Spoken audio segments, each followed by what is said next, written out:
Hi dear friends, എന്തൊക്കെയുണ്ട് വിശേഷം ഞങ്ങളെ വിശേഷം എന്തെന്ന് ഞാൻ ഇന്ന് പറയാം. അപ്പൊ ഞാനും നന്ദുകുട്ടിയും ചേർന്ന് ഇന്നൊരു ചെറിയൊരു പ്രോഗ്രാം പ്ലാൻ ചെയ്തു.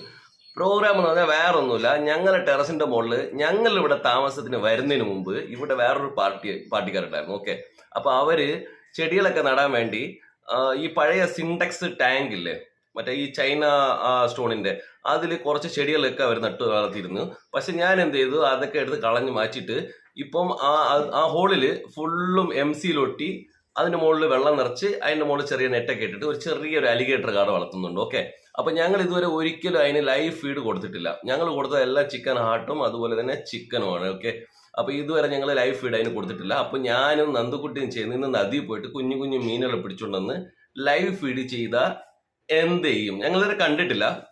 ടി വിയിലൊക്കെ കണ്ടിട്ടുണ്ട്, പക്ഷെ ഇതുവരെ നമ്മുടെ ഈ അലിഗേറ്റർ കാറ് ലൈവ് ഫീഡ് അടിക്കുന്ന ഒരിക്കലും കണ്ടിട്ടില്ല. ഓക്കെ, അപ്പൊ ഞാൻ ആ സാധനം മേടിച്ചത്, അലിഗേറ്റർ കാർഡ് മേടിച്ചത് വെറും 4 ഇഞ്ചിന്റെ സൈസ് ആയിരുന്നു, 800 റുപ്പീസിന്റെ ആയിരുന്നു. ഓക്കെ, അപ്പോൾ നമുക്ക് ഇന്ന് അതിന്റെ ഫീഡ് എടുക്കാൻ വേണ്ടി നമുക്ക് എവിടെ പോകാം, മീൻ പിടിക്കാൻ വേണ്ടിയിട്ട് കുഞ്ഞു കുഞ്ഞു മീൻ കേട്ടോ, നദിയിലേക്ക് പോകാം. ഓക്കെ, അപ്പൊ അതില്ലാതെ ഇപ്പൊ എൻ്റെ അടുത്ത് ഷേക്സ്പിയർ കമ്പനിയുടെ ഫിഷിംഗ് റോഡുണ്ട്, റീൽ വന്നിട്ട് ഷിമാനോടാണ്. ഓക്കെ, അപ്പൊ ഇതുകൊണ്ട് ലൈവ് ഫിഷ് കിട്ടുന്ന കുറച്ച് വലിപ്പമുള്ള ഫിഷ് കിട്ടുന്നുണ്ടെങ്കിൽ നമ്മൾ എന്ത് ചെയ്യണം, ഇതില് ഇത് ഹൂക്ക് ഉണ്ടാ ഇതിൽ കോർത്തിട്ട് നമുക്ക് എന്ത് ചെയ്യാം, നദിയിലേക്ക് ഇടാം. അപ്പൊ ഏതെങ്കിലും സ്നേക്ക് ഇട്ടൊക്കെ ചിലപ്പം വീഴാനുള്ള ചാൻസ് ഉണ്ട്. ഓക്കെ, അപ്പോ ഞാൻ നിങ്ങൾക്ക് ഇപ്പൊ കാണിച്ചു തരാം കേട്ടോ അലിഗേറ്റർ ആകാർ എവിടെ കിടക്കുന്നതെന്ന്. അപ്പോ നമുക്ക് എന്നാ മുകളിലേക്ക് പോകാം. ഓക്കെ, വരൂ ഫ്രണ്ട്സ്, മുകളിലേക്ക്.